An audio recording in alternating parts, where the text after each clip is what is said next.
जब जयदेव महाप्रभु पहुंचे और श्री जगन्नाथ महाप्रभु का दर्शन करते हुए गा रहे थे, श्रित कमला कूच मंडल धृत कुंडल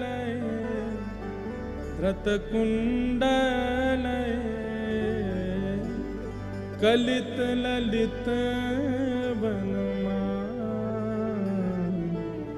वनमाल तक पहुंचे थे। बस गाना तो चाह रहे थे जय जगदीश हरे, लेकिन श्री जगन्नाथ महाप्रभु अपने मधुर अधरों से गाने लगे जय जय देव। आज जय जगदीश हरे नहीं होगा, आज जय जय देव हरे होगा। हे जयदेव, तुम्हारे इन भावों को हम प्रणाम करते हैं, हमारी इन अंतरंग स्थितियों को तुम लिख रहे हो, हम वंदन करते हैं। श्री जयदेव महाप्रभु वो पहले ब्याह नहीं कर रहे थे। इधर देखो, ध्यान से सुनो, सबको आवाज आ रही है हमारी? किसी को नहीं आ रही हो तो हाथ ऊपर करो। सबको आ रही है ना? हाँ, तो ध्यान से सुनो।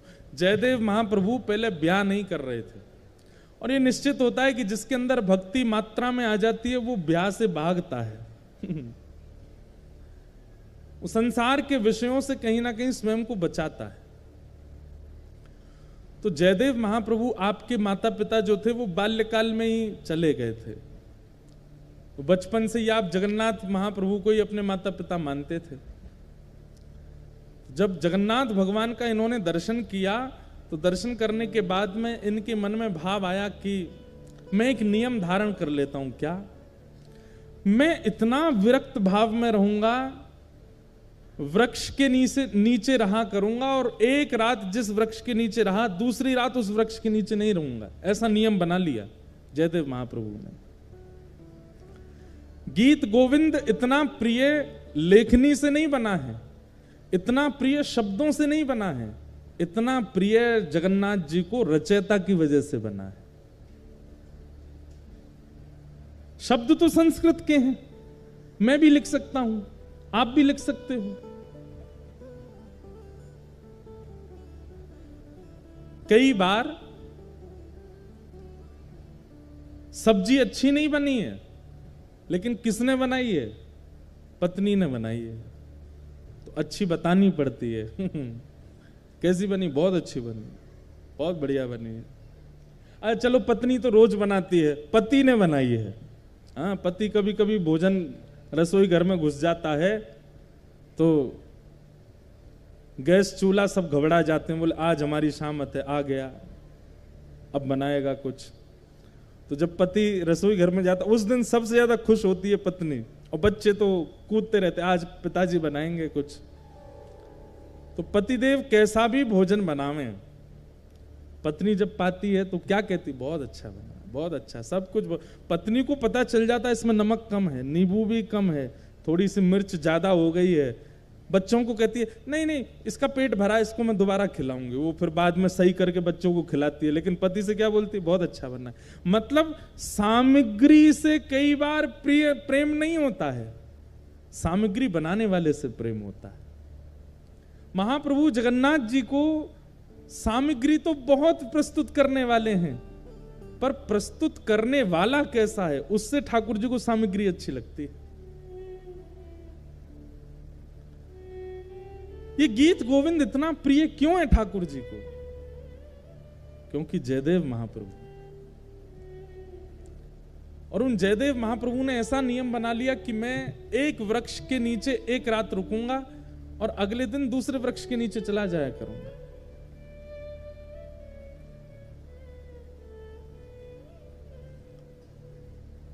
महाप्रभु जगन्नाथ जी को बड़ी चिंता रहती है जयदेव जी की। उनको लगा कि बताओ, मेरा इतना प्रिय जयदेव, उसकी रचना मुझे इतनी प्रिय कि ठाकुर जी आज भी गीत गोविंद ओढ़ के सोते हैं, हृदय से लगा के सोते हैं। अरे भाई, कोई प्रेम का निर्वहन 10 साल कर ले, 20 साल कर ले, 50 साल कर ले, 60 साल कर ले। श्री जगन्नाथ महाप्रभु 1000 साल से अपने प्रेम का निर्वहन कर रहे हैं। एक भी रात पिछले 1000 सालों में ऐसी नहीं गई है जिसमें महाप्रभु जगन्नाथ जी गीत गोविंद को लपेट करके ना सोए हों। हर रात गीत गोविंद को अपने हृदय से लगा के सोते हैं।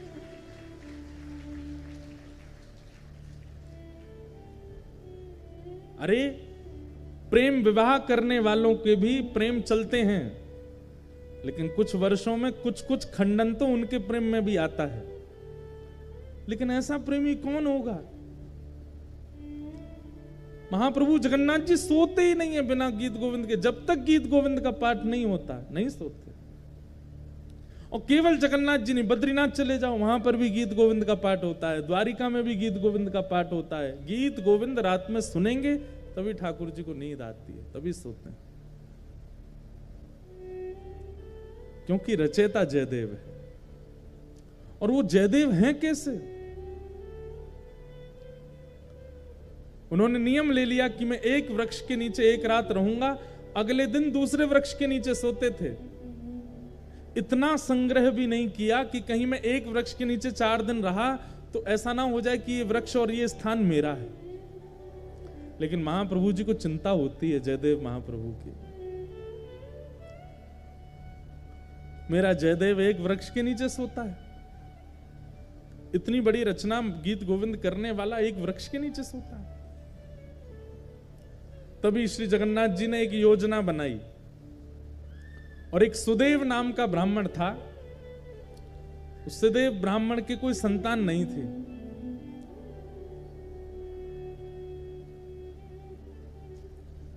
सब लोग बहुत ध्यान से सुनो, बहुत अच्छी कथा है। ठाकुर जी पहले ही योजना बना लेते हैं। तो सुदेव ब्राह्मण के पहले कोई संतान नहीं थी। तो सुदेव ब्राह्मण ने जगन्नाथ महाप्रभु से कहा कि भगवान एक संतान का सुख मुझे दीजिए, मैं वचन देता हूं उसकी बाल्यावस्था पूरी हो जाने के बाद जैसे ही वो बालक कुमार अवस्था का होगा मैं आपके चरणों में निवेदित कर दूंगा, वो बालक आपका हो जाएगा। फिर ये मेरा वचन है आपको। तो जैसे ही भगवान ने देखा कि भाई ये जयदेव महाप्रभु एक ही वृक्ष के नीचे रहते हैं, तभी ठाकुर जी ने विचार किया कि हम कैसे इनके इस वृक्ष के नीचे रहने वाले सिस्टम को दूर करवाएं। तभी ठाकुर जी को याद आया कि एक सुदेव ब्राह्मण था, उसने इतने वर्ष पहले हमसे कहा था कि एक संतान हो जाए तो वो हमें अर्पित करेगा। और ठाकुर जी की कृपा से उस सुदेव ब्राह्मण के यहाँ एक पुत्री ने जन्म लिया। महाप्रभु जी ने विचार किया कि उसकी पुत्री अब विवाह के योग्य हो गई है। महाप्रभु जी ने उसको स्वप्न दिया सुदेव ब्राह्मण को, और स्वप्न में जाकर के उसको याद दिलाया कि तुमने हमसे कहा था एक संतान होगी तो तुम हमको अर्पित करोगे, तुम्हारी बेटी हुई, अब भूल गए अपना वचन। अगले दिन ही सुदेव अपनी बेटी लेकर के महाप्रभु जगन्नाथ जी के सामने गया। जय जय, मेरी धृष्टता क्षमा, मैं भूल गया था कि पुत्री आपको अर्पित करनी। मेरी पुत्री, आप इसको स्वीकार करो। जैसे ही उसने प्रणाम किया, महाप्रभु जगन्नाथ जी उसके अंतस्थ में आ गए और बोलने लगे। बोले अब ये हमारी हो गई तो हम जहां जाएंगे वहां इसको लेके जाओ, हम जहां चाहेंगे वहां इसको दे आओ। बोले आज्ञा करो। बोले एक वन में एक जयदेव महाप्रभु हैं, गीत गोविंद की रचना जिन्होंने की, उनसे जाकर के अपनी बेटी का ब्याह कर दो। पद्मावती नाम था उनका। तो सुदेव ब्राह्मण बोला, भगवान वन में रहते हैं, बेटी। बोले अब ये तुम्हारी बेटी नहीं तो तुम चिंता क्यों कर रहे हो? तुम्हारी बेटी होती तुम चिंता करते ना कि जमाई हमारा कैसा, घर है कि नहीं है, परिवार है कि नहीं, संपत्ति। अब तो ये हमारी हो गई, तो अब इसके पिता हम हैं, हम इसके लिए योग्य वर ढूंढ चुके हैं, उससे जाके ब्याह करो इसका। और जो आज्ञा भगवान, बिल्कुल संशय नहीं है मेरे चित्त में, मैं ब्याह कर दूंगा। और जाते जाते जगन्नाथ महाप्रभु, सुनो, तुम अपनी बेटी लेकर के संबंध कराने आए हो, ऐसा बिल्कुल मत बोलना। ये कहना महाप्रभु जगन्नाथ जी ने भेजा है और उन्होंने ही आज्ञा की है कि आपको इनसे ब्याह करना पड़ेगा। ठाकुर जी को कितनी चिंता हो रही है कि जयदेव जी का घर बन जाए, जयदेव जी की झोपड़ी हो जाए। सुदेव ब्राह्मण अपनी पुत्री पद्मावती को लेकर के पहुंचे। श्री जयदेव महाप्रभु एक वृक्ष के नीचे बैठे थे तो प्रणाम किया। जयदेव महाप्रभु कहिए भगवान कैसे आना हुआ? बोले भगवान आप सुयोग्य हैं और मेरी बेटी आपके बिल्कुल योग्य है, मैं अपनी पुत्री का आपसे विवाह करने के लिए आया हूं। और ये मैं अपनी पुत्री का विवाह करने इस भाव से नहीं आया कि मैं इनका पिता हूं। महाप्रभु जगन्नाथ जी ने मुझे स्वप्न देकर के आज्ञा दी है कि आप इनको स्वीकार करो। जयदेव महाप्रभु उठ खड़े हुए, हंस करके बोले जगन्नाथ प्रभु तो बोलेंगे ही, खुद ने तो 16,108 किए हैं, उनको क्या कमी है? वो तो 10-5 हजार और कर लें तो भी उनको कोई दिक्कत नहीं, वो तो कर्तुम अन्यथा कर्तुम समर्थ परमेश्वर हैं, वो संभाल भी सकते हैं। पर मैं कैसे संभालूंगा इनको? मैं तो एक वृक्ष के नीचे एक रात रहता हूं, फिर दूसरे वृक्ष के नीचे दूसरी रात गुजारता हूं, तीसरे मेरा कोई ठिकाना नहीं है। और भाई इनको रखने के लिए तो बहुत व्यवस्थाएं करनी पड़ जाएंगी, मेरे भजन में बाधा हो जाएगी, मेरे चित्त में इतना भाव प्रेम नहीं उमड़ पाएगा फिर ठाकुर जी के प्रति। क्षमा करें महाप्रभु, भले ही जगन्नाथ जी ने इनको भेजा। अब देखो ये अधिकार प्रेमी व्यक्ति को प्राप्त होता है। हम आप होते तो घबरा जाते, ओहो जगन्नाथ जी ने कहा है फिर तो मानना पड़ेगा, फिर तो करना पड़ेगा, फिर तो स्वीकार होना ही चाहिए।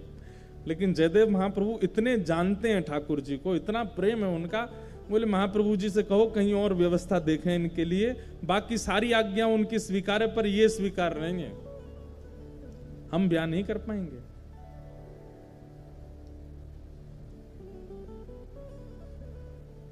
और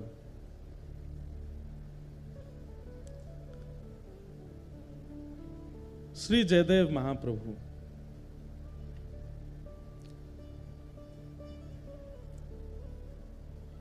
मना कर देते हैं, नहीं करेंगे। अरे आप कैसे व्यक्ति हैं, महाप्रभु जी की आज्ञा नहीं मान रहे हो, जगन्नाथ जी की आज्ञा नहीं मान रहे हो? बोले हमें स्वीकार है, हम बिना आज्ञा के ही रह लेंगे, लेकिन ये नहीं करेंगे। एक बार को तो सुदेव ब्राह्मण को क्रोध आ गया, बोले भगवान की आज्ञा ना मानने वाले को हम कैसे दे सकते हैं, चल बेटी। अपनी पुत्री को उठाने लगे तो पुत्री बैठ गई, बोले नहीं महाप्रभु जी ने आज्ञा की है कि तुम इनकी हो, मैं तो इनको सर्वस्व दे चुकी हूं, मैं तो इनको अपना मान चुकी हूं, ये भले मुझे स्वीकार ना करें। पिताजी अब आपका कर्तव्य नहीं है, मेरे परम पिता जगन्नाथ जी ने मुझे इनको सौंपा है, अब मैं इन्हीं की हूं, चाहे मुझे स्वीकार करें चाहे नहीं करें।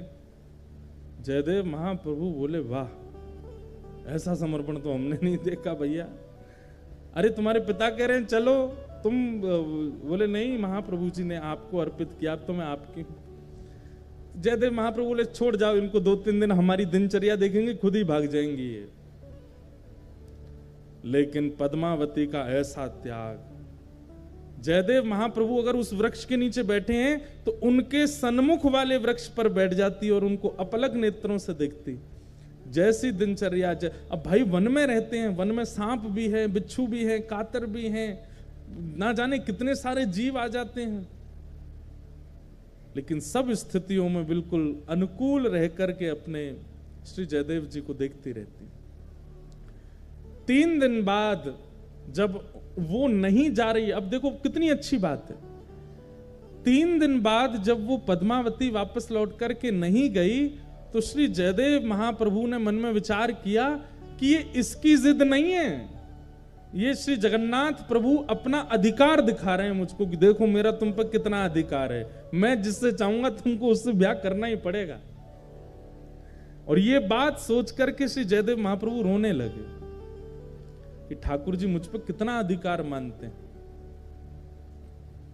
कि मेरे 5 बार मना करने पर भी ये कन्या अपनी स्थान से हिल नहीं रही। इसकी सामर्थ्य नहीं है कि ये वन में रह सके, इसकी सामर्थ्य नहीं है वृक्ष के नीचे रह सके, इसने कहां तपस्या देखी है, लेकिन इसको ये सामर्थ्य कौन प्रदान कर रहा है? महाप्रभु जी।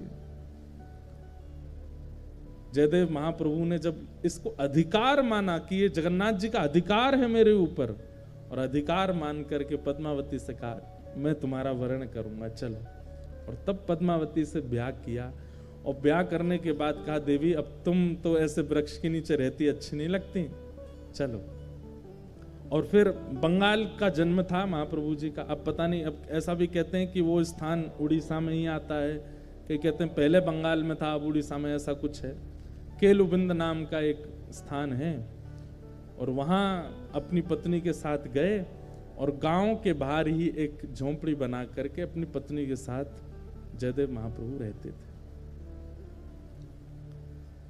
अब ठाकुर श्री जगन्नाथ जी को शांति पड़ी कि हाँ अब ठीक है, झोंपड़ी में रहता है, अब कम से कम धूप, वर्षा, सर्दी, गर्मी, जीव जंतुओं से सुरक्षित तो है, कोई दिक्कत नहीं। महाप्रभु जी ने, जयदेव महाप्रभु, महाकाव्य गीत गोविंद की रचना की।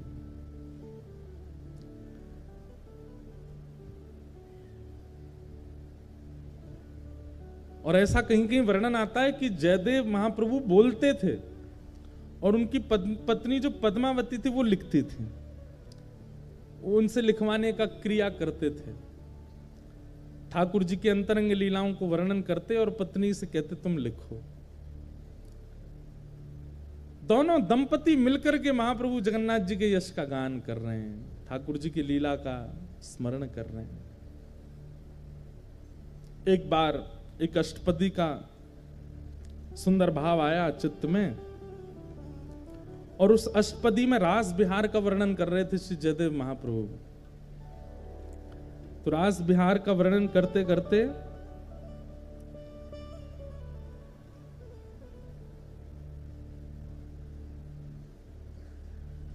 वदसि यदि किंचिदपि दंतरुचि कौमुदी हरति दरति मिरत मति घोरम। ये अष्टपदी का प्रारंभिक, इससे प्रारंभ होता है। सुंदर रास बिहार का वर्णन कर रहे थे, और रास बिहार का वर्णन करते करते उनके मन में एक सुंदर भाव आया। क्या? भण मृषण वाणी करवाणी चरणद्वयम सरसल सलद तत्कसुरागम स्मर गरल खंडनम मम शिरसि मंडनम देहि पद पल्लव मुदारम। अब इस भाव में ऐसा वर्णन है कि ठाकुर जी किशोरी जी के साथ रास बिहार कर रहे हैं, और रास बिहार करते करते ठाकुर जी आते हैं और थकी हारी किशोरी जी बैठी हैं, और किशोरी जी को थके हारा जान करके ठाकुर जी मन में सोचते हैं कि आज मैं अपने मन की इच्छा पूरी कर लूं। क्या है मन की इच्छा? और ठाकुर जी की मन की इच्छा है कि मैं एक बार किशोरी जी के दोनों चरण पकड़ करके अपने सिर पर धर लूं, और किशोरी जी ये करने नहीं देते। ठाकुर जी किसी ना किसी कौतुक से प्रणाम कर लेते हैं, सिर कभी कभी माथे नीचे धर लेते हैं किशोरी जी के चरणों में, लेकिन ठाकुर जी का क्या मन है कि जो पैर का तलवा है, ऐसे किशोरी जी के दोनों पैर ये बैठी हों और इनके दोनों पैर पकड़ के ऐसे अपने सिर पर धर लूं। अब देखो कितनी गंभीर बात है, ध्यान से सुनना। जयदेव महाप्रभु नेत्र बंद करके चिंतन कर रहे हैं, और चिंतन करते करते उनको दृश्य क्या दिखा कि ठाकुर जी ने देखा किशोरी जी थकी हारी बैठी हैं एक शिला पर, और तुरंत ठाकुर जी सोचते हैं आज अच्छा समय है, किशोरी जी के दोनों चरण उठा करके अपने श्री मस्तक पर रख लूं। जयदेव महाप्रभु कहते कहते रुक गए। और रुक क्यों गए? बोले कहीं ऐसा तो नहीं कि ठाकुर जी और किशोरी जी के इस भाव को मैं जो देख रहा हूं मेरी पत्नी किसी अन्य भाव में ले जाए। कहीं ऐसा नहीं हो कि इसके चित्त में यह भाव आ जाए कि ये परमात्मा है, ये साक्षात जगत नियंता जगदाधार त्रिलोकी स्वामी हैं, जो इतने आसक्त हो गए हैं किशोरी जी के प्रति कि उनके दोनों चरण उठा करके अपने सिर पर रख रहे हैं। कहीं इसके चित्त में कोई अन्य भावना तो नहीं आ जाएगी?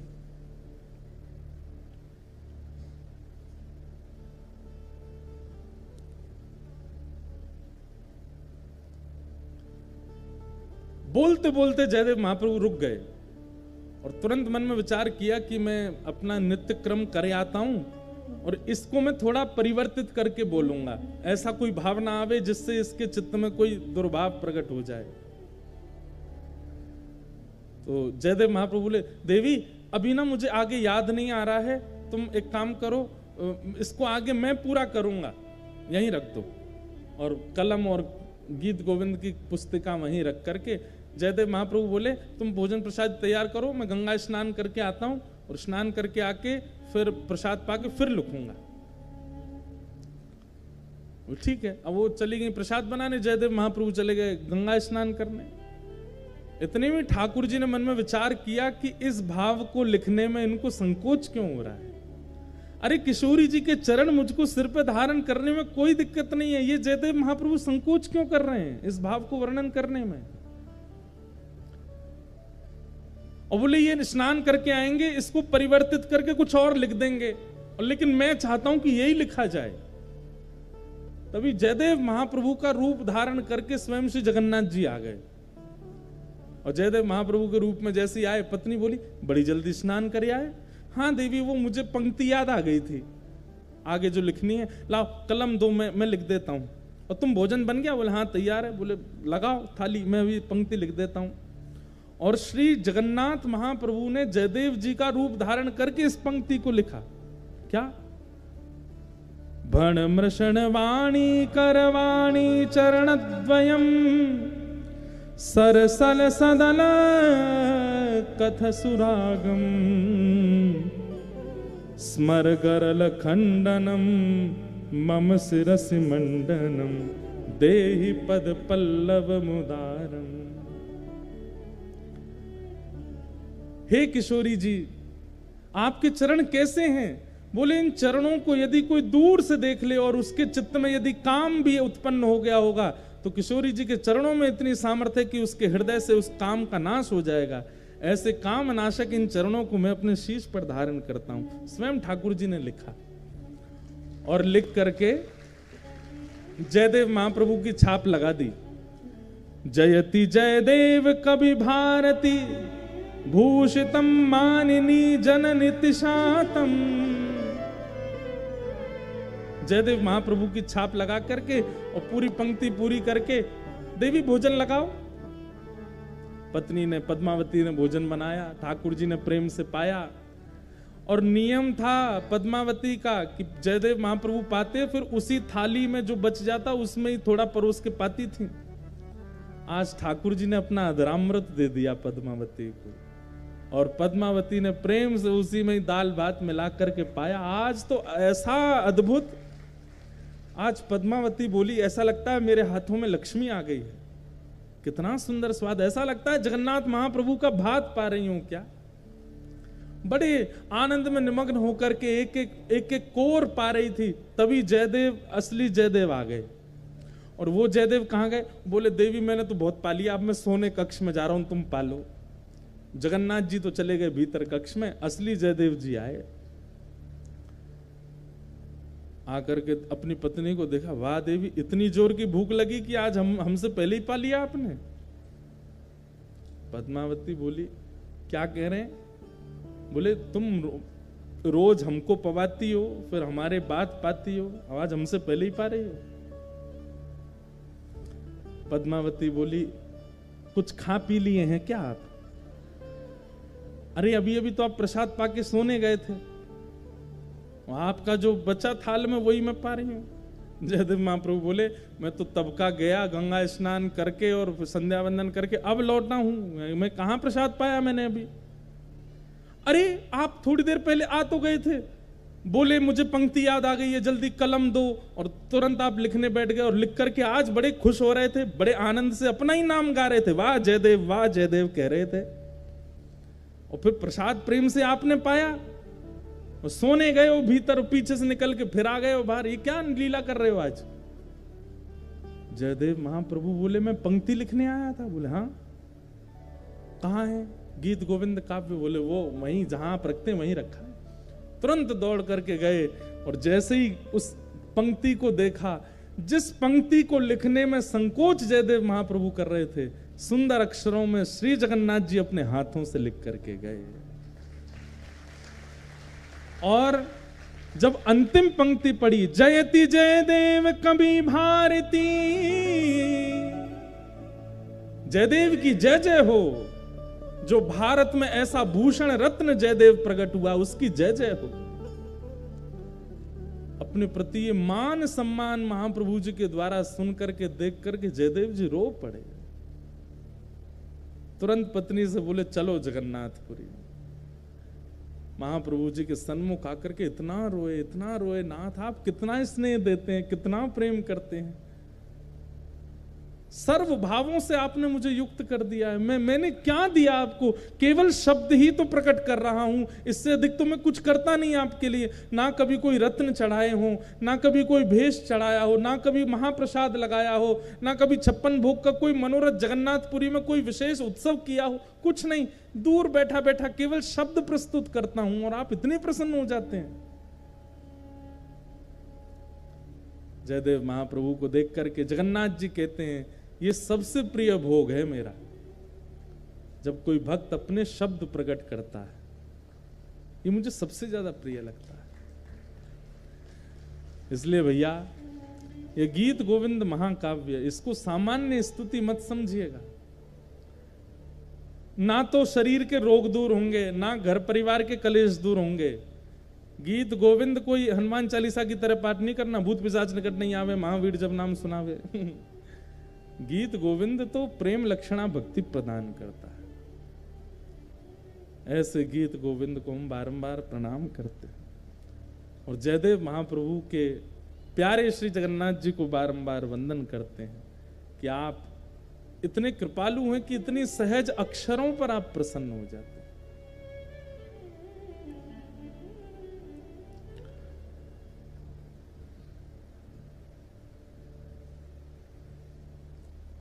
आज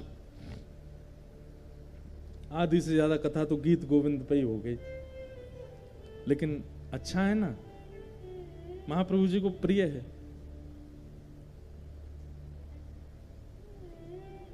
अद्भुत।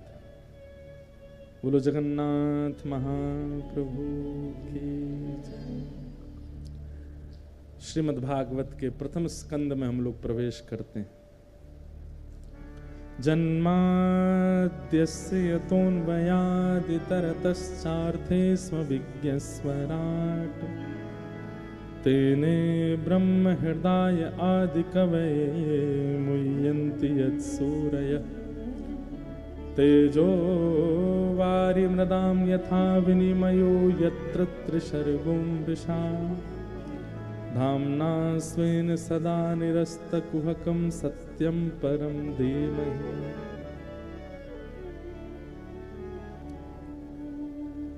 श्री जयदेव अब देखो एक बात मेरे को अब आ रही है रह के याद, तो मैं क्या करूं बताओ। मैं तो चाह रहा हूं कि, लेकिन जयदेव महाप्रभु का एक प्रसंग हमने पढ़ा है। जो लोग कहते हैं कि ठाकुर जी हमको वृंदावन नहीं बुलाते या हमको वृंदावन में नहीं, इतने साल हो गए हमको वृंदावन नहीं जाने को मिल रहा है, आदि आदि लोग भाव रखते हैं। श्री जयदेव महाप्रभु भी पूरा जीवन व्यतीत करने के बाद वृंदावन गए, अपने अंतिम दिनों में वृंदावन पहुंचे और जैसे ही वृंदावन पहुंचे हैं बस फिर ज्यादा देर रह नहीं पाए। यमुना जी का दर्शन किया, लता कुंज वृक्षों का दर्शन किया, गिरिराज जी का दर्शन किया, रज को माथे से लगाया और श्री जयदेव महाप्रभु फिर ब्रज में ही विलीन हो गए। उसी दिन अपने प्राणों का परित्याग वृंदावन में ही किया। तो महाप्रभु जी से 2 दक्षिणा हमने मांगी हैं। एक तो हर वर्ष पुरी में एक कथा का सौभाग्य, और दूसरा 7 दिन तक महाप्रभु जी जो वस्त्र पहनेंगे ये सब हमको मिल जाएंगे, हम पहना करेंगे। फिर हमारे लिए तो आपके किस काम के, आप तो पैंट शर्ट जीन्स पहनने वाले लोग हो, आप क्या करोगे इन वस्त्रों का? हम तो धोती पहनते हैं, हम पहनेंगे। तो महाप्रभु जी से वस्त्र दक्षिणा में मांगे हमने कि हमको दक्षिणा में दीजिए। बंधुओं, एक बात हम स्पष्ट रूप से कहते हैं, ठाकुर जी को भक्त जब अपने हृदय का उद्गार प्रकट करता है ना शब्दों में, मैं बहुत बार कथा में कह चुका हूं, ठाकुर जी को वो बहुत प्रिय लगता। उससे प्रिय भोग ठाकुर जी के लिए कुछ नहीं है। ब्रज जन प्रियतम बाल मुकुंदम राधा रमणम हरे हरे, ये हमने सबसे पहला भाव लिखा अपने जीवन का। और हमें लगता है कि इससे ठाकुर जी इतने प्रसन्न रहते हैं। अब राधा रमण जी में जितने भी लोग दर्शन करने जाते हैं, एक दिन में असंख्य वैष्णवों में से कोई एक वैष्णव तो जाकर के राधा रमण जी के सामने 2 पंक्ति गाता ही होगा। ब्रज जन प्रियतम बाल मुकुंदम राधा रमणम हरे हरे राधा रमणम हरे हरे। केसर तिलकम कृष्ण वरणम, केसर तिलकम कृष्ण वरणम राधा रमणम हरे हरे राधा रमणम हरे। तो उस एक वैष्णव की 2 पंक्तियों से भी हमारी हाजिरी लग जाती है राधा रमण जी में। प्रत्येक दिन ठाकुर जी का स्मरण, ठाकुर जी का दर्शन, ये कृपा अनुभूति कैसे प्राप्त होती है? जब भक्त अपने प्रेम उद्गार प्रकट करता है ठाकुर जी को शब्द के माध्यम से, तभी ये प्रकट होता है। और जिस भूमि पर आप बैठे हैं, ऐसे उड़ीसा में महाप्रभु जगन्नाथ जी गीत गोविंद सुनते हैं। अभी एक लाली ने यहां पर नृत्य किया गीत गोविंद के मंगल स्तुति के ऊपर, कितना सुंदर भाव है। कभी कभी हम उड़ीसी नृत्य देखते हैं तो ऐसा लगता है कि ठाकुर जी जब रहे होंगे तो ऐसी चाल ढाल होगी उनकी, क्योंकि उड़ीसी जब नृत्य होता है तो नृत्य करने वाला कभी सीधा खड़ा होता ही नहीं है। उसके हाथ भी टेढ़े, उंगलियां भी टेढ़ी, नेत्र भी ऐसे मटकते रहते हैं और चरण भी ऐसे टेढ़े। वो उड़ीसी नृत्य करने वाले जो भी आएंगे मंच पर, वो खड़े ही ऐसे होते हैं, उनके पैर भी टेढ़े होंगे, हाथ भी ऐसे होंगे। तो उससे कभी कभी लगता है यही तो बांके बिहारी हैं। ऐसे ही तो रहते हैं ठाकुर जी, जिनका एक अंग भी सीधा ना रहता हो, वही तो है ठाकुर जी। हमारे अष्ट छाप के सखा कहते हैं, सब ही अंग को बाको गिरधर, सब ही अंग को बाको, बाकी चाल चलत गोकुल में, बाकी चाल चलत गोकुल में, छैल छबीलो बाको गिरधर, सब ही अंग को बाको, सब ही अंग को बाको। एक भी अंग ठाकुर जी का सीधा नहीं रहता। तो जो नृत्य करते हैं उनके सारे अंग ऐसे सीधे रहते ही नहीं हैं। विशेष रूप से यहाँ के प्रधान नृत्य करता, ऐसा लगता ठाकुर जी ऐसे ही चलते होंगे। जयदेव महाप्रभु के द्वारा विरचित गीत गोविंद,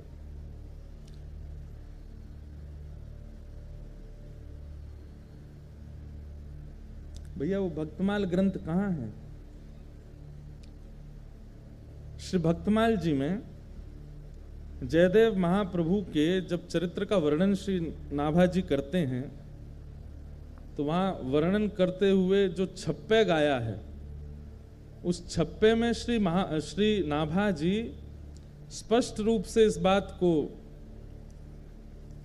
सबको बता रहे हैं। क्या?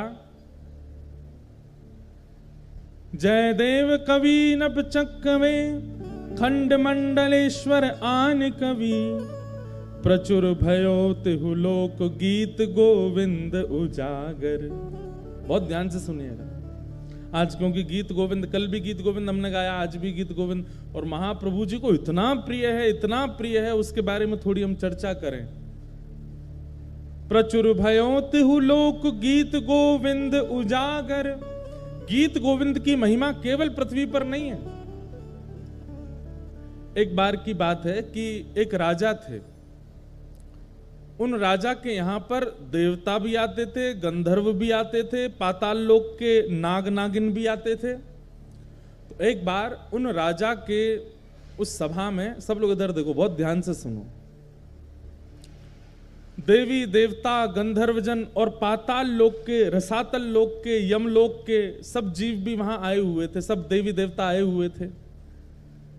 तो राजा ने सबकी अगवानी में सबको विराजमान करके किन्हीं गायकों को बुलाया और उन गायकों ने आकर के गीत गोविंद गाया, जयदेव महाप्रभु के द्वारा रचित। तो गीत गोविंद सुनकर के राजा ने उन सब से कहा कि आपको ये संगीत कैसा लगा? तो स्वर्गलोक के देवी देवता और रसातल लोक के यमदूत आदि ये सब क्या बोले? बोले ये तो हम रोज सुनते हैं। क्यों? बोले हमारे लोकों में भी इसका पाठ होता है। तब से ये बात प्रचलित हुई कि भैया गीत गोविंद केवल पृथ्वी पर प्रचलित नहीं है, इसको तीनों लोकों में सुना जाता है, सब सुनते हैं। अगर व्यक्ति को गीत गोविंद याद हो, और भगवान ना करे ऐसा कभी हो नहीं सकता कि गीत गोविंद याद हो और उसको यमदूत पकड़ने आ जाएं। यमदूत कब आते हैं? मृत्यु काल में आते हैं।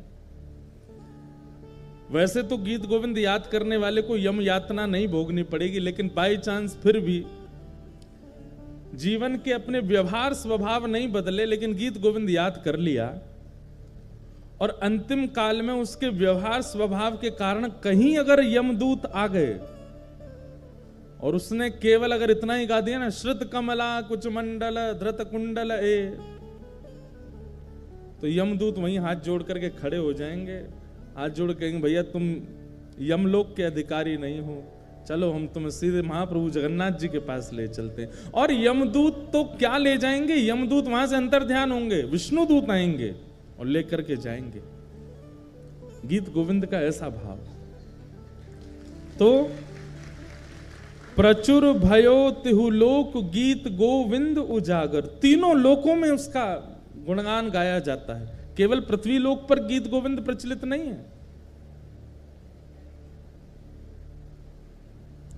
हमने तो कितने अनुभव किए हैं। गीत गोविंद के प्रति एक हम आप लोगों को सावधानी बताना चाहते हैं, बस वो ध्यान से सुनिए।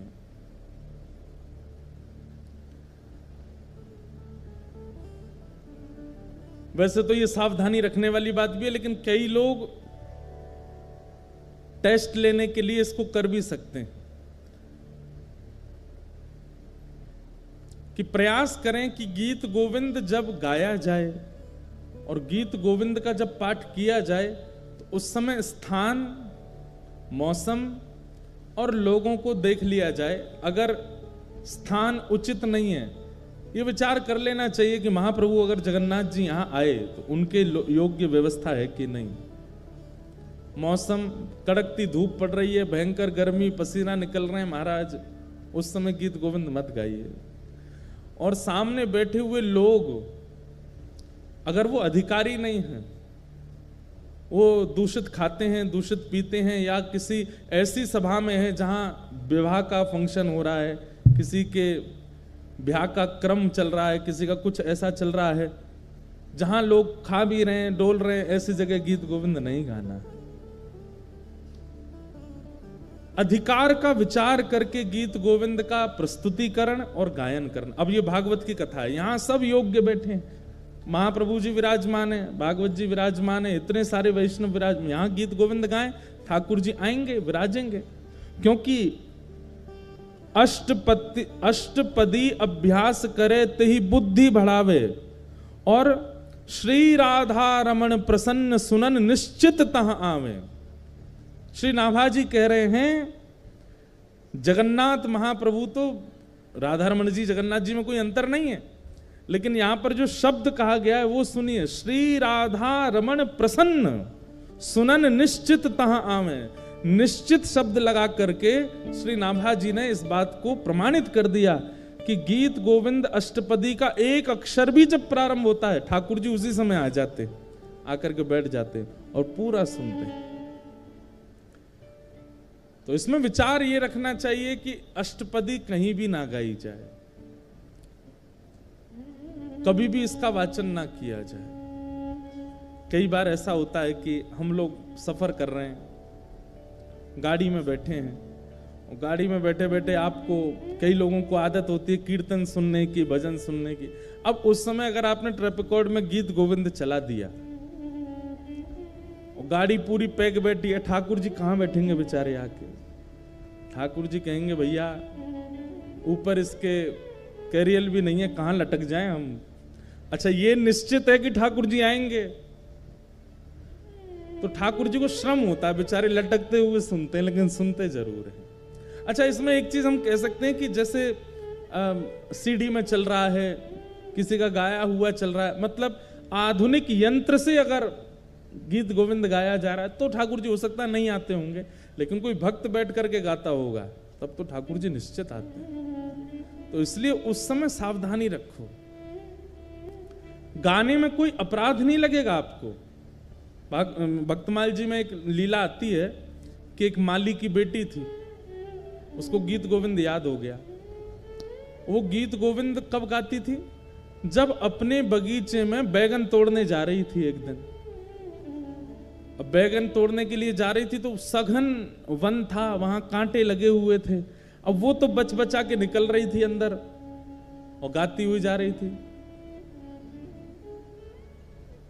महाप्रभु जगन्नाथ जी व्याकुल हो गए, कोई गीत गोविंद गा रहा है। तुरंत दौड़े ठाकुर जी, और ठाकुर जी इतने रसिक हैं गीत गोविंद के कि ऐसे नहीं कि दूर बैठ के सुन लिया, कोई गा रहा है तो वहीं से नहीं, सामने बैठ के सुनते हैं, श्रोता का पूरा निभाते हैं नियम। अब वो तो सघन वन में कुंजों में घुसती जा रही थी। महाप्रभु जगन्नाथ जी सोचे कहां से आ रही आवाज, इनमें ये कांटों के वृक्ष लगे हैं, बेल छाई है, इसमें भीतर घुसी हुई है, वहां से बैगन तोड़ती हुई गा रही है। महाप्रभु जगन्नाथ जी हैं भी खूब विशाल, खाते पीते घर के हैं, मोटे ताजे हैं। अब जैसे ये घुसे भीतर, सोचो कभी कभी इमेजिन करो इनके स्वरूप को, ये कैसे घुसे होंगे भीतर। जैसे ही भीतर पहुंचे तो कहीं कहीं से तो वस्त्र फट गए इनके, कहीं पर कांटे लग भी गए, लेकिन मधुर मुस्कान ठाकुर जी सुन रहे हैं। कभी कभी लगता है कि महाप्रभु जगन्नाथ जी 24 घंटे प्रसन्न मुद्रा में ही रहते हैं। क्यों? क्योंकि 24 घंटे कहीं ना कहीं गीत गोविंद चलता ही रहता है, इसलिए ठाकुर जी प्रसन्न रहते हैं, इतना प्रिय है ठाकुर जी को। तो महाप्रभु जी उसका गीत गोविंद सुन रहे थे, बड़े भाव से गा रही थी। जैसे गीत गोविंद विश्राम हुआ, महाप्रभु जी दौड़े मंदिर के लिए। मंदिर में जाकर के विराजमान हुए, तभी पुजारियों ने देखा बलभद्र जी सुभद्रा जी के वस्त्र तो बिल्कुल बढ़िया हैं और ये इनके अस्त व्यस्त हो गए, फट गए जगह जगह से। पूछा, हे महाप्रभु जी, ये आपके वस्त्र कैसे फट गए? तब महाप्रभु जी ने ये भाव बताया कि मुझे गीत गोविंद बहुत प्रिय है, और कोई व्यक्ति कभी कहीं गाता है तो मुझे, मेरा मन होता है कि मैं वहां पहुंच जाऊं। अभी कहां गए थे? तो बताया, बोले एक माली की बेटी है, बैगन तोड़ के गाती है, मैं घुस गया भीतर, फट गए मेरे वस्त्र। उसी दिन वहां के गजपति राजा ने ये नियम बना दिया, पूरे जगन्नाथपुरी को इकट्ठा करके सबसे हाथ जोड़ के निवेदन किया कि जिनको भी अष्टपदी गीत गोविंद याद है, आपसे प्रार्थना है आसन लगा करके उस पर स्वयं बैठिए और एक सन्मुख आसन पधरा करके तब गीत गोविंद गाइए, क्योंकि महाप्रभु जी आते हैं। आप चलते फिरते उठते बैठते कहीं कुछ करते हुए गाएंगे तो उसमें कोई दिक्कत नहीं है, लेकिन महाप्रभु जी को श्रम ना हो। और श्रम दो प्रकार के होते हैं। एक श्रम तो ये होता है कि ठाकुर जी के अनुकूल व्यवस्था नहीं है और ठाकुर जी को गीत गोविंद सुनने का चाव है, वो आएंगे, उनको कष्ट होगा। और दूसरा भाव ये है, मान लीजिए श्री मंदिर में कोई विशेष पूजा चल रही है ठाकुर जी की, और उसी समय आप गीत गोविंद गाने लग गए। ठाकुर जी का आने का बहुत मन है और उस समय सामने विशेष पूजा चल रही है, जा नहीं सकते, तो ठाकुर जी बहु प्रयास करके एक और रूप धारण करके आते हैं। और ठाकुर जी इतना श्रम करके आते हैं और उसके बाद भी आप अनुकूल जगह नहीं देखते, तो उनको पीड़ा तो होती है। पीड़ा तो खैर क्या, वो श्रमित तो होते हैं, और वैष्णव का स्वरूप है वो ठाकुर जी को श्रमित नहीं कराता। इसलिए गीत गोविंद का कभी भी पाठ कीजिए तो इस बात का ध्यान रखिए कि अनुकूल व्यवस्था है कि नहीं। चलते फिरते उठते बैठते अगर गाड़ी चल रही है तो रोक लीजिए, बगल वाले को उतार दीजिए और विचार कीजिए महाप्रभु जी बैठे, अब गा दें। बहुत ही चाव आ रहा है, गाने का बहुत मन हो रहा है, ऐसी स्थिति में आप गा सकते हो। जहां अनुकूल ऐसा लगता हो कि ठाकुर जी विराजेंगे तो उनको संकट कष्ट नहीं होगा, ऐसी जगह गीत गोविंद गाइए। जहां योग्यताएं दिखती हो वहां गीत गोविंद का पाठ करो, क्योंकि श्री नाभा जी कहते हैं राधा रमण प्रसन्न सुनन निश्चित तहां आवे। और एक बहुत विशेष बात गीत गोविंद के लिए, अष्टपदी अभ्यास करे ते ही बुद्धि बढ़ावे। अगर कोई व्यक्ति गीत गोविंद अष्टपदियों का अभ्यास करता है, केवल श्रुत कमला कुछ मंडल एक ही अष्टपदी याद करने से काम नहीं चलेगा। ये हमारे पास पूरा गीत गोविंद है, इसमें बहुत सारी अष्टपदियां हैं और अष्टपदी का स्वरूप ऐसा है कि सब संस्कृत पढ़ने में बहुत आसान लगेंगे, लेकिन गीत गोविंद महाकाव्य की संस्कृत आसानी से पढ़ी नहीं जा सकती। छंद ऐसे हैं कि आप सामान्यतया पढ़ नहीं पाओगे, इसलिए उसका अभ्यास कीजिए। और अगर आप गीत गोविंद अष्टपदियों का अभ्यास करते हैं, नित्य उनको पढ़ते हैं, नित्य उनको अपने ध्यान में लाते हैं, तो उससे क्या होगा? श्री नाभा जी कहते हैं ते ही बुद्धि बढ़ावे। बुद्धि बढ़ावे मतलब विवेक जागृत होता है। एक बात सुनिएगा,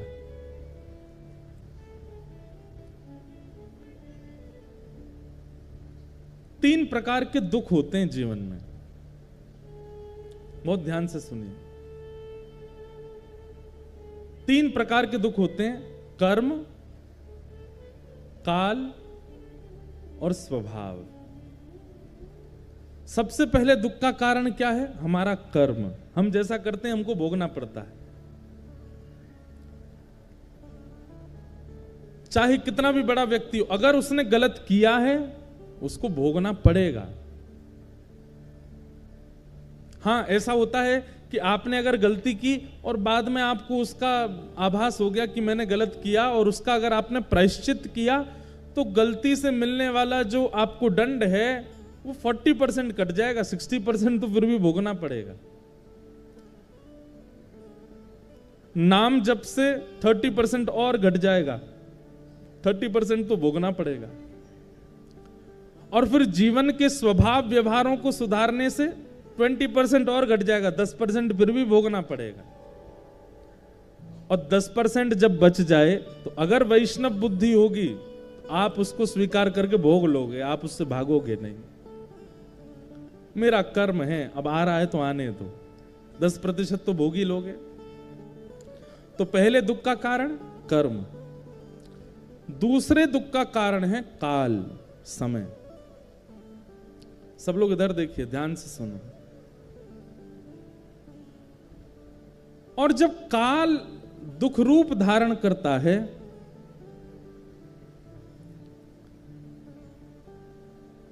तो काल क्या करता है? मति का हरण कर लेता है। व्यक्ति का जब समय खराब आता है ना, तो कितना भी बुद्धिमान हो उसकी बुद्धि उल्टी हो जाती है। भगवान स्वयं गीता में अर्जुन को कहते हैं कि जब मुझे किसी के ऊपर बहुत देख के लगता है ना कि भाई बहुत फूल लिया, अब तू आजा, चपेटे में आओ हमारे में, तो हम क्या करते हैं?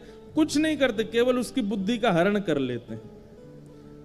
उसकी सोच ही पलट जाती है। उसने इतनी कथाएं सुनी, इतना ज्ञान, इतने गुरुजनों से उसने सब कुछ सीखा, लेकिन अपने जीवन के व्यवहार स्वभाव को नहीं बदलता है, तो फिर ठाकुर जी काल का जब दुख आता है तो मति का हरण कर लेता है। कितनी बड़ी बात है अगर कोई व्यक्ति गीत गोविंद का नित्य पाठ करता है, अष्टपदी का अभ्यास करता है, जीवन में ऐसी स्थिति नहीं आएगी कि उसकी मति का हरण हो। ठाकुर जी फिर उसकी मति का हरण नहीं करते। स्वयं नाभाजी कह रहे हैं, अष्टपदी अभ्यास करे तही बुद्धि बढ़ावे। अगर कोई नित्य अष्टपदी का अभ्यास करता है, गीत गोविंद का अभ्यास करता है, उसकी मति का हरण नहीं, मतलब उसके जीवन में काल का दुख नहीं आएगा, समय का दुख नहीं आएगा। इतना प्रिय है ठाकुर जी। आहा, जयदेव महाप्रभु जहां जाते वहां वृंदावन प्रकट कर देते थे, लेकिन जब वास्तविक वृंदावन में आए तो कहते हैं कि वृंदावन देख करके, वृंदावन में भ्रमण करके महाप्रभु जी ने फिर वृंदावन में ही अपने आप को विलीन कर दिया। तब मेरे मन में ये, जब मैं भाव ये मैंने पढ़ा तो मेरे मन में आया कि जयदेव महाप्रभु को कैसी वेदना हुई होगी। तब परमानंद दास जी का ये पद स्मृति में आता है, वृंदावन क्यों ना भये हम मोर। अरे मानवों की बात नहीं है, मोरी बन गए होते, रहत गोवर्धन करत निवास गोवर्धन ऊपर, निरखत नंद किशोर, वृंदावन क्यों ना भये हम मोर। कितना सुंदर भाव है। अगली बार वृंदावन जाइए तो ये पद गाइएगा, ठाकुर जी से कहिएगा, नाथ इस बार हमारा जन्म चाहे कहीं हो गया हो, खूब धनवान संपत्तिवान आपने बना दिया हो, पर कृपा करना अगली बार ब्रज प्राप्त हो। जो प्रभु जन्म मृत्यु से परे हैं, जो अविज्ञ हैं, अनविज्ञ नहीं, सब जानते हैं। महाप्रभु जगन्नाथ जी का जब आप दर्शन करने के लिए जानते हैं, आप इस बात को बिल्कुल विश्वास करके जाया कीजिए कि आपकी स्थिति उनको पता है। इसलिए कोई प्रेम भाव चित्त में आता है तो बोल दीजिए, कोई अनुमति चाहिए तो बोल दीजिए, लेकिन शिकायतें मत कीजिए ठाकुर जी से। हमारे वृंदावन में एक महापुरुष हुए, उनका नाम था श्री कोकिल साईं, भक्त श्री कोकिल साईं। वो अपने ठाकुर जी के दर्शन किसी को नहीं कराते थे। पता है क्यों? बोले ये जीवात्मा कहीं मेरे लाल जी के पास जाके कुछ मांग ना ले, कहीं अपनी जीवन की सुख समृद्धि मांगेगा, लेकिन मेरे ठाकुर जी से कुछ मांगे ना। इसलिए जैसे कोई आदमी उनके पास आता, अरे आप महापुरुष हैं, हम पर थोड़ी सी कृपा कर दीजिए, तो उसको ले जा करके बैठाते, भोजन कराते, पानी पिलाते, ठंडा पिलाते, और उसको धन की जरूरत होती, धन भी नहीं आप अपने ठाकुर जी का दर्शन करा दो, हम तो उनसे ही प्रार्थना। नहीं उनके पास मत जाइयो लाला, ले तो जितने पैसा चाहिए तुम होते ले जा, भोजन प्रसाद पाओ, धन लेकर के यहां से चलते बनो, ठाकुर जी के पास मत जाओ। अपने ठाकुर जी का दर्शन नहीं कराते थे। क्यों? कि कहीं कुछ जीव मांग ना ले उनसे, छुपा के रखते। और उनके पास में एक जानकी जी का एक स्वरूप था, जानकी जी की सेवा करते, भोग लगाते, और फिर पगड़ी पहनते थे, पगड़ी में ही जानकी जी को विराजमान कर लेते थे, चुपचाप यहीं बैठे रहो। उनको कोकिल इसलिए कहा जाता था कि वो जब ध्यान लगाते थे तो कोयल का रूप धारण करके अशोक वाटिका में बैठी हुई सीता जी, जो राम जी के विरह में रहती थी, उनके पास चले जाते और वहां जाकर के सीता जी को सुख प्रदान करते थे। कैसे भक्त हुए देखो। आज से 50-60 वर्ष पहले हुए। उनके हर स्मृति महोत्सव में मैं सेवा के लिए जाता हूं, कथा के लिए। क्या सेवा ली उन्होंने कि जब उनको रामायण जी में पता चला कि अशोक वाटिका में, लंका में सीता जी बहुत विरह में रहती थी राम जी के में, तो उनको ये बात सुन के इतना कष्ट हुआ कि श्री जी को इतना विरह होता था।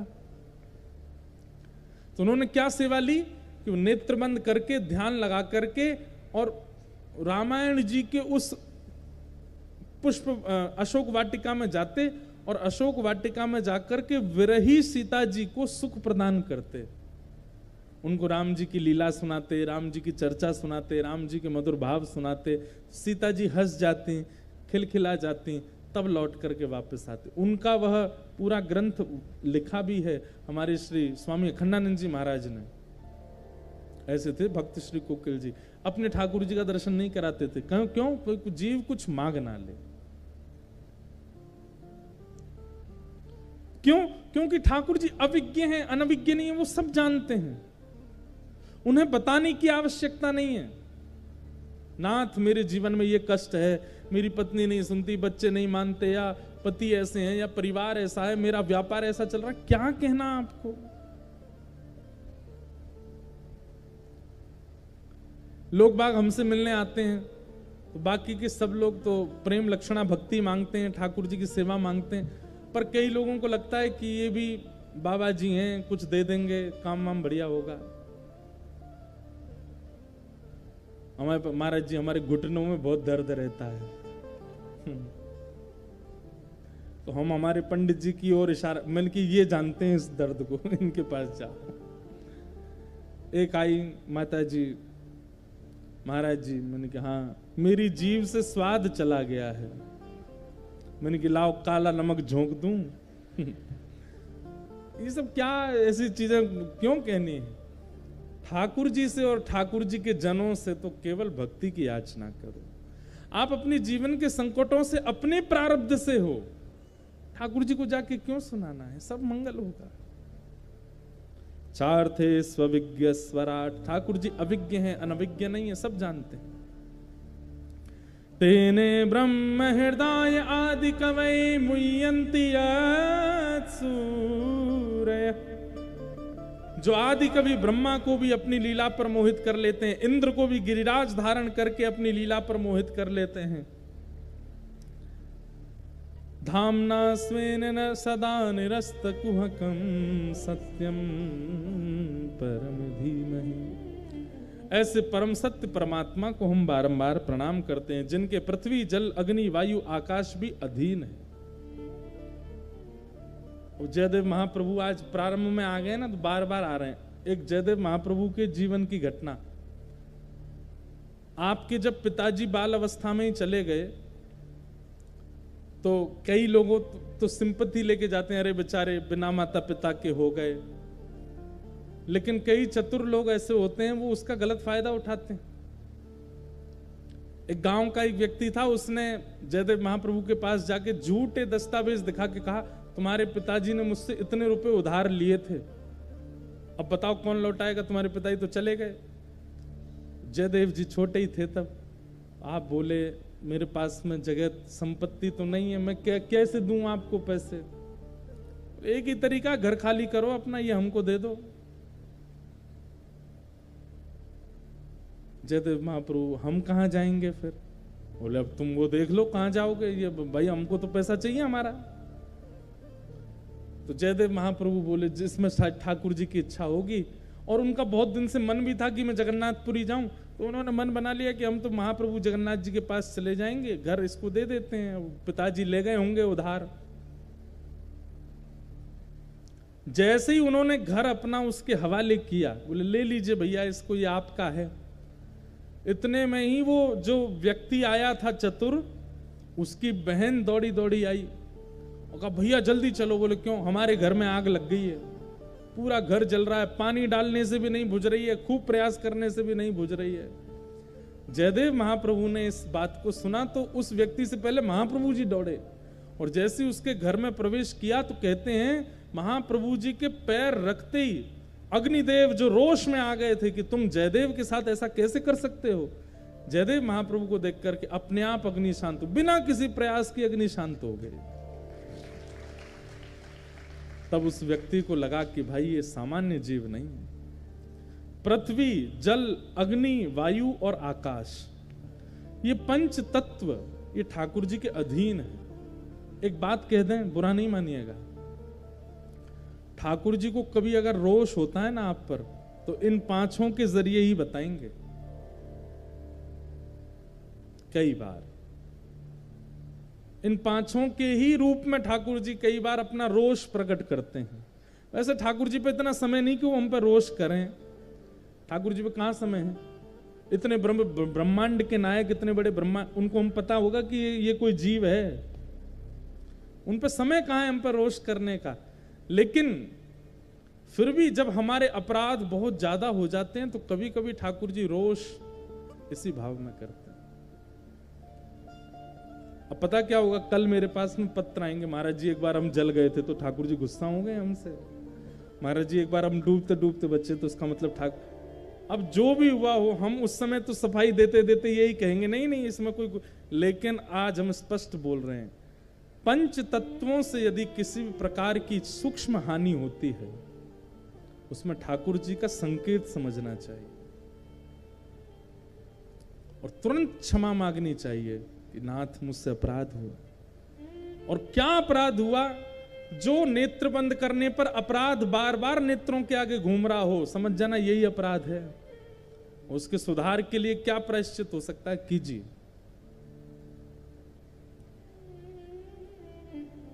और इन पंच तत्वों से ठाकुर जी अपने वैष्णवों की रक्षा भी करते हैं। जयदेव महाप्रभु की जैसे ही चरण रखे अग्नि शांत हो गई। अरे प्रहलाद को लेकर के होलिका चिता में बैठ गई, बाल बांका नहीं कर पाए प्रहलाद जी की अग्नि। ये सब ठाकुर जी के अधीन है। तेजो वारी मृदाम यथा विनिमयो, अग्नि तेज, अग्नि जल वायु आकाश पृथ्वी जिनके अधीन है, ऐसे सत्य परम सत्य श्री कृष्ण को हम बारंबार प्रणाम करते हैं। सत्यम परम धीमहि, ऐसे परम सत्य को हम वंदन करते हैं। कि धर्म प्रोजित कैतवोत्र परमो निर्मत्सराणां सताम्, वैद्यं वास्तवमत्र वस्तु शिवदं तापत्रयोन्मूलनम्। श्रीमद्भागवते महामुनि कृते किं वा परैरीश्वर, सद्यो हृदयवरुध्यते त्रिकृतभिः शुश्रूषुभिस्तत्क्षणात्। विषय, अधिकारी, संबंध और प्रयोजन, ये चार बातें दूसरे श्लोक में बताई जा रही हैं। सबसे पहला, भागवत का विषय क्या है? हमारे चित्त में परम धर्म का प्रादुर्भाव होना। बंधुओं, धर्म क्या है, परम धर्म क्या है, दोनों में अंतर जानो। ध्यान से सुनिएगा। अपने जीवन को व्यवस्थित करना, अपने बच्चों के जीवन को व्यवस्थित करना, अपनी पारिवारिक स्थिति को संभालना, व्यापार को सुदृढ़ करना, मतलब जीते हुए अपने जीवन को सार्थक बनाना, ये धर्म है। ये धर्म कहलाता है। आप जॉब करते हो, बिजनेस करते हो, पढ़ाई करते हो, धन कमाते हो, जैसे भी अपनी दिनचर्या आप चला रहे हो, वो सब धर्म है। सही तरीके से, घपलेबाजी से नहीं। अगर आपके कर्म में किसी भी प्रकार का दोष नहीं है तो वो कर्म ही धर्म है। लेकिन परम धर्म क्या है? बहुत ध्यान से सुनिएगा। परम धर्म दो ही है, एक तो हरि संग और दूसरा हरिजन संग। ठाकुर जी का संग और ठाकुर जी के जनों का संग, ये दो अगर आपके जीवन में बहु मात्रा में है तो उसको आप धर्म में काउंट मत कीजिए, वो परम धर्म है। ठाकुर जी का संग और ठाकुर जी के जनों का संग। आप जगन्नाथपुरी क्यों जा रहे हैं? कोई कारण नहीं है, बस ऐसे ही महाप्रभु जी को देखने जा रहे हैं, मन कर रहा है एक बार उनको निहारने का। ये परम धर्म है और ये भक्ति की श्रेष्ठ स्थिति है। आप किसी कारण से महाप्रभु जी के समीप नहीं जा रहे।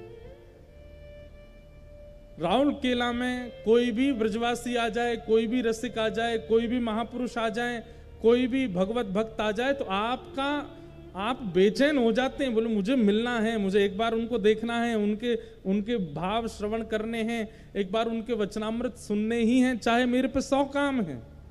ये परम धर्म है। हरि संग और हरिजन संग, ये दो स्थिति। यहां तो कलकत्ता से भी लोग आए, रांची से भी लोग आए, भुवनेश्वर से भी लोग आए, जगन्नाथपुरी से तो हम ही आए हैं। और तो क्या ठाकुर जी भी दूर से ही आए राहुल केला वासी बैठे हैं तो यहाँ तो बहुत दूर दूर से लोग आए। किस लिए आए हैं? कथा श्रवण के लिए आए। महाराज जी को हम सुनेंगे, कुछ भाव सुनेंगे, कुछ अच्छा पता चलेगा, जीवन में कुछ भगवत प्रीति और बढ़ेगी, इन्हीं सब भावनाओं से आए हो। यही परम धर्म है, हरि संग और हरिजन संग। महाराष्ट्र में एक राजा थे,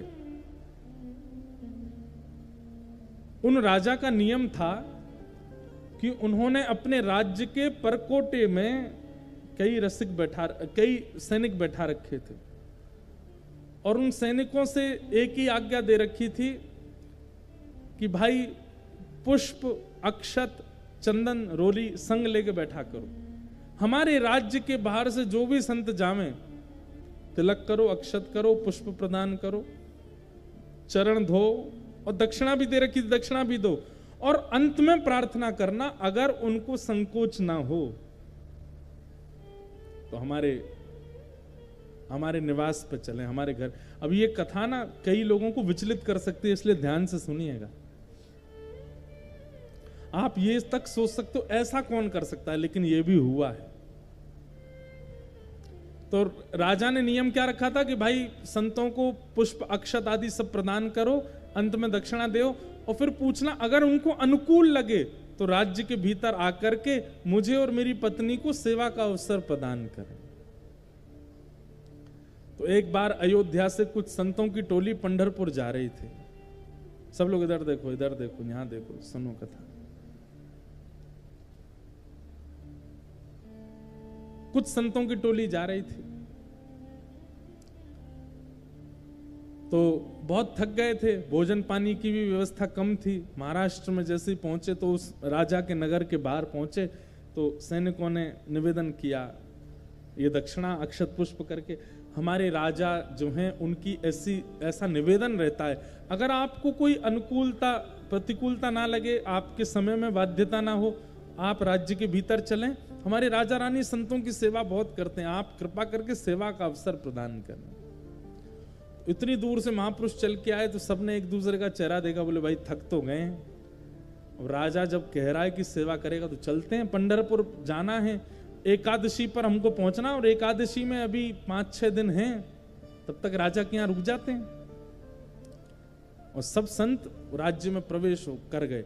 राजा को पता चला कि अयोध्या के संत आए तो महाराज क्षण भर में ही उसने पूरे नगर को सजा दिया, अपने यहाँ उत्तम व्यवस्था कर दी, पुष्प मंगाए, गुलाब जल का छिड़काव करवा दिया, इत्र छिड़कवा दिए, ढोल नगाड़े बजवाने लगा, मंगल वाद्य बजने लगे। और महाराज राजा अपना मुकुट उतार करके संतों के चरणों में नतमस्तक हो गया, रानी भी नतमस्तक हो गई।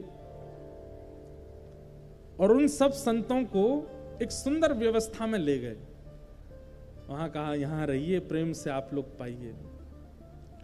3-4 दिन इतनी सेवा की, मतलब मानो जैसे इशारे देखता था। संतों के चेहरे पर अगर शुष्कता दिखती तो राजा रोता रोता पहुंच जाता, मुझसे कोई अपराध हो गया, हमने सेवा में कोई कमी छोड़ी? नहीं तो आप बड़े उदास से बैठे हो, क्या बात है? नहीं, आपको बताना पड़ेगा। इतनी ज्यादा सेवा की उसने संतों की कि संत उसको हृदय से आशीर्वाद देते। 4 दिन व्यतीत हो गए तो एक दिन संतों के मुखिया ने राजा से कहा, राजन अब हम कल यहां से प्रस्थान करेंगे। जैसे ही संतों ने कहा हम प्रस्थान करेंगे, सुनते ही राजा बेहोश होकर गिर पड़ा वहीं पे। रानी दौड़ी दौड़ी आई, संत घबरा के बोले इनको क्या हो गया? बोले भगवान आपने क्या कहा? बोले हमने कहा हम कल जाएंगे, सुनते बेहोश हो गए। बोले ये मेरे पति देव हैं, ऐसा मेरा सौभाग्य कि मुझे ऐसे पति मिले। ये संतों से दूर नहीं रह पाते, उनकी सेवा से उनके चित्त में कभी भरता नहीं है, सदा सेवा में ही रत रहना चाहते हैं। आपसे हमारी प्रार्थना है, ये तब तक होश में नहीं आएंगे जब तक आप ये नहीं कहोगे कि हम 2-4 दिन और रुक जाएंगे। संत बोले 3 दिन बाद तो एकादशी है जिस पर दर्शन के लिए हम लोग निकले हैं। तो संतों ने विचार किया, बोले भैया ये होश में आना जरूरी है, एकादशी तो 15 दिन बाद फिर आएगी। तो संतों ने कहा, भैया राजन, हम तुम्हारे हाथ जोड़ते हैं, हम 3-4 दिन और रुक जाएंगे, तुम होश में आ। इतने में ही राजा को होश आ गया। बोले, आप मुझे छोड़ के मत जाइएगा, मैं आपके चरणों में प्रणाम करता हूं, आप मुझे छोड़ के नहीं जाइए। मेरी सामर्थ होती मैं पंडरीनाथ भगवान को यहीं ले आता, लेकिन आप मुझसे दूर मत जाओ। संत जिनका हृदय नवनीत, नेत्र सजल हो गए संतों के। बोले, भैया हमने बहुत बड़े बड़े सेवक देखे, तुझ जैसा नहीं देखा आज तक। कुछ संतों ने कहा, अब तो निकल गए, 4 दिन बाद क्या होगा? बोले, नहीं, अब एक बार में तो मान जाएगा। 4 दिन और व्यतीत हो गए, खूब सेवा की। 4 दिन बाद सब संत अपने बोरिया बिस्तर रखने लगे, राजा आ गया। क्या हुआ भगवान? बोले, अब देखो, पहले हम रुक गए थे 4 दिन, अब हमको निकलने दो। अब 15 दिन बाद एकादशी आएगी, आज एकादशी, अब हम चलते हैं, अब जाएंगे पंढरपुर में 10-5 दिन रहेंगे, फिर एकादशी दर्शन करेंगे ठाकुर जी का, फिर निकलेंगे अयोध्या। वो तो फिर मूर्छित होके गिर पड़ा। रानी दौड़ी दौड़ी आई, खूब अच्छा, वो होश में आता ही नहीं है। वैद्य उसके पैर मलते हैं, काढ़ा पिलाते हैं, मुंह पे छिड़काव करते हैं, उसकी श्वास ही चली जाती है।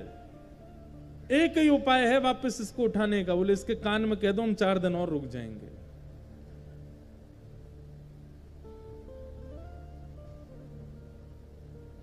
संतों ने कहा, भैया हम 5 दिन और रुक जाएंगे, उठ जाओ। तो सुनते ही उठ के बैठ जाओ, आप मुझे छोड़ के मत जाना। अभी तो हमें ये थोड़ी हंसी आ रही है, लेकिन इसकी गंभीरता जानिएगा।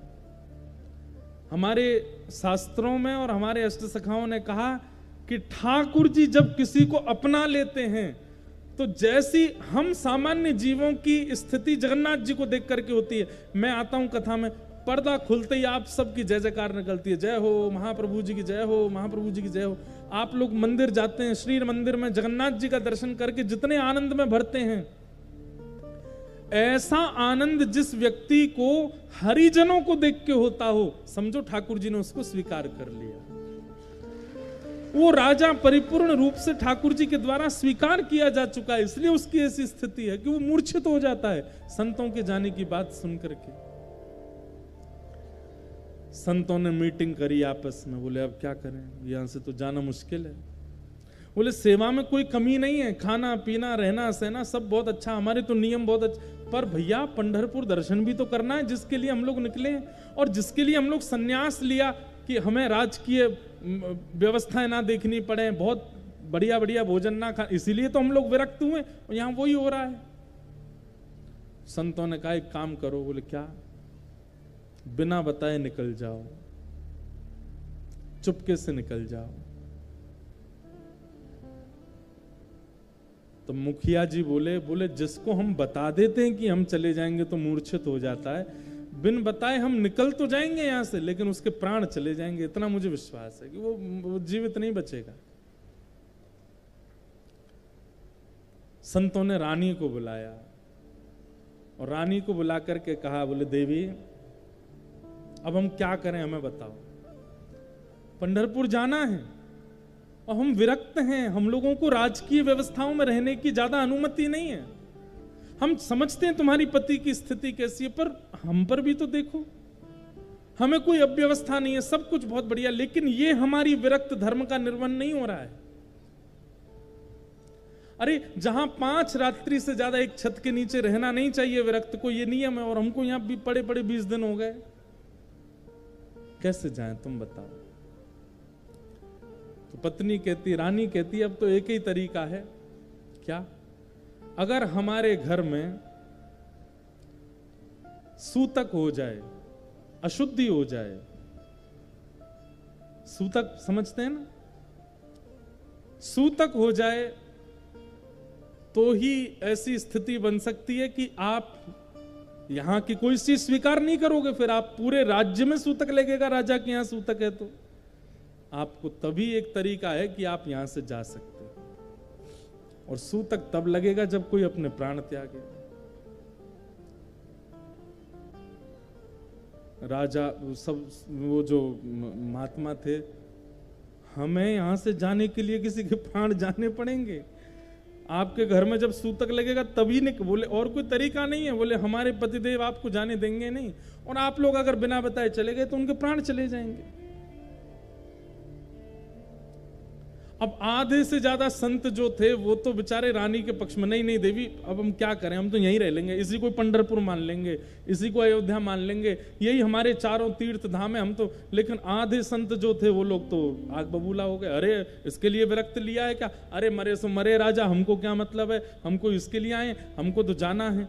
आधे आधे संतों में विवाद होने लगा। रानी ने कहा 2 दिन रुक जाइए, मैं कुछ और उपाय ढूंढती हूं। आप लोग विश्वास नहीं करेंगे लेकिन ये हुआ है। रानी ने मन में विचार किया और कोई उपाय नहीं, और अपने एक छोटे पुत्र को विष दे दिया। बोले ये प्राण त्यागेगा, हमारे घर में सूतक लगेगा परिवार में, तब राजा वाध्य हो जाएंगे कि यही एक उपाय है और कोई उपाय नहीं है। प्रातः काल होते ही हड़कंप मच गया पूरे राज्य में। संतों ने पूछा क्या हो गया, तो बोले राजा और रानी का छोटा पुत्र, उसको रात में किसी ने विष दे दिया। संत समझ गए थे, बोले ये विष किसी और ने नहीं दिया, ये तो रानी ने दिया। संतों के नेत्रों में आंसू आ गए, बोले भगवान हमने संत भक्ति तो देखी है संत, लेकिन ऐसा नहीं देखा कहीं भी, ये कैसे हो सकता है। राजा हाथ जोड़ करके खड़ा है, क्योंकि संत तो अब भीतर भी नहीं जा सकते, सूतक लगा है। बोले भगवान, संत बोले तुम्हारा पुत्र मरा पड़ा है, तुम बाहर क्यों। बोले नहीं आप लोग सब जाएंगे, अब मेरी आपसे प्रार्थना है, 13 दिन बाद सूतक पूरा हो जाएगा, आपका एकादशी दर्शन करके आप लोग वापस आ जाइएगा। आप लोग वापस नहीं आएंगे तो मेरे प्राण चले जाएंगे। अपने पुत्र के प्रति मोह नहीं है जितना मोह उसको संतों से है। तो जो संतों के मुखिया थे उन्होंने अपना त्रिशूल गाड़ दिया। बोले आज से हमारे लिए सारे तीर्थ, सारे धाम, सब कुछ तुम्हारा राज्य है, कहीं नहीं जाएंगे, यहीं रहेंगे, तुमको छोड़ के नहीं जाएंगे, तुम चिंता मत करो। और तुम अपने पुत्र को लेकर के बाहर आओ। अपने पुत्र को, शव को लेकर के दोनों बाहर बैठे पति पत्नी। संतों ने ठाकुर जी से प्रार्थना, हे पंडरीनाथ भगवान, यदि आप हमारे इस निर्णय से प्रसन्न हो कि हम सदा इस राजा के यहां रहें और रह करके इस पर कृपा बनाए रखें, और अगर आप हमारे इस निर्णय से प्रसन्न हो कि हमारे लिए सारे तीर्थ, सारे धाम, सारी विरक्ति, सब चीज हमारी इसी राज्य में है, हमें कहीं और भटकने की आवश्यकता नहीं है, हम ना जगन्नाथपुरी जाएंगे, ना बद्रीनाथ जाएंगे, ना पंढरपुर, ना वृंदावन, ना काशी, हमारे लिए सब कुछ इसी तीर्थ में, यदि इसी क्षेत्र में प्रकट हो जाएगा, कृपा करके इस राजा के बालक को जीवित कर दो। ऐसा संतों ने जैसे ही प्रार्थना की, तुरंत उस बालक के प्राण आ गए। जो नीला शरीर पड़ा था वो ठंडा पड़ गया और संतों के चरणों में प्रणाम किया। परम धर्म एक ही है, या तो हरि से संग या हरिजनों के संग, और कुछ नहीं। ये दो जीवन में ले आइए, और उसमें भी हरि संग करना तो बहुत आसान है, ठाकुर जी का संग करना सरल है, हरिजनों का संग बहुत मुश्किल है। हरिजनों का संग,